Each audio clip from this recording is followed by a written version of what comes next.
You're listening to Racing Future Radio. Here's your host, Mr. Dennis Mills, with this week's guest, Mr. John Snobelen.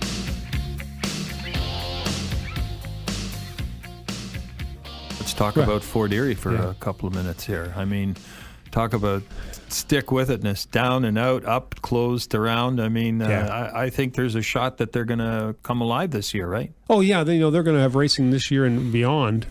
There's every reason to believe that product mix right in Fort Erie, they've got a big draw. They've got a big community that cares about them. Fort Erie is a small town, but it's got a big reach. You actually mentioned earlier that their council stepped up a little bit to help them over this. Yeah. We've got obviously Fort Erie. I mean, this isn't no secret to this. It wasn't a good location for slots, and so it doesn't have that kind of support from the gaming industry. But it's got a heck of a product, and we're lucky to have two thoroughbred tracks in the province. And especially a dirt track. Yeah, provides a perfect venue for horses that might not do so well at our bigger track. I don't think people understand completely that it allows us to help horses through their career. I mean, it gives you a venue for a horse that might not otherwise be able to race anymore.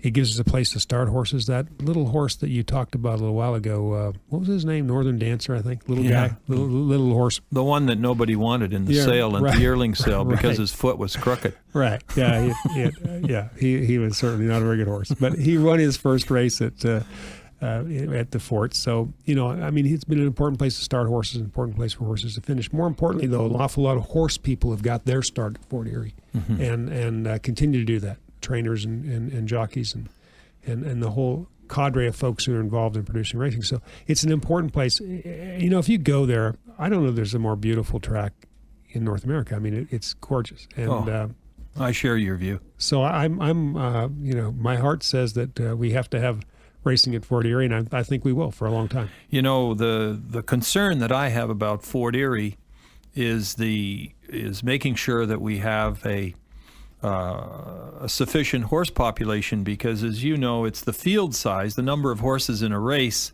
that essentially create and generate the profitability for the track, which ultimately is important for purses, etc.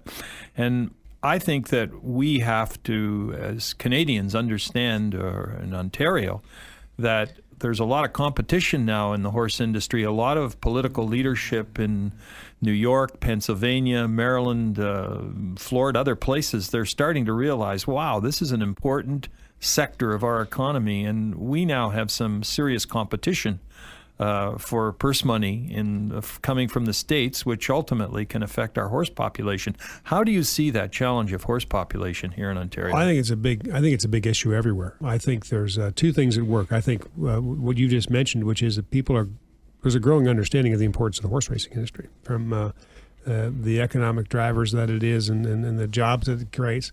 It's important. So, we have competition. The great thing about the horse business is it's internationally competitive and always has been. And I think this is a great export product for us traditionally, and we need to think about that and how we enhance that in the future. Ontario has a great reputation in the horse racing industry and needs to keep it. But the more immediate problem is horse supply. It's a problem for us in standardbred industry, and it's a more serious problem probably significantly this year in the thoroughbred industry. And there's two reasons for that. One's the increased competition with other tracks. The other is that there's a lower supply of horses. I mean, 2008 hit the horse industry hard, and we're now at the kind of racing end of that. So the breeding business shut down in 2008 and 2009 to a significant degree, and we just don't have as many horses around. Two things we have to do. One, we have to keep our purses competitive.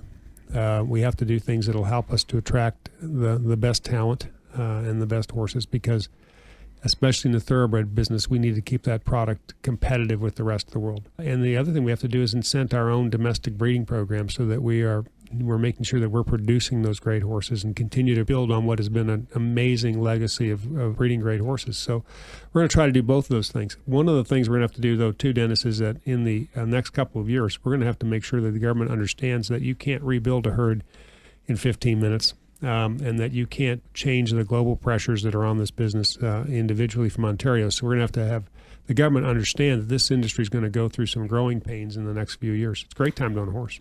John, thank you so much for your support, your dedication, and good luck. Keep it going. Hope to have you back soon. All right, enjoyed it. Thank you.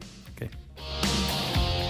You've been listening to Racing Future Radio with your host, Mr. Dennis Mills. This week's guest was Mr. John Snobelen.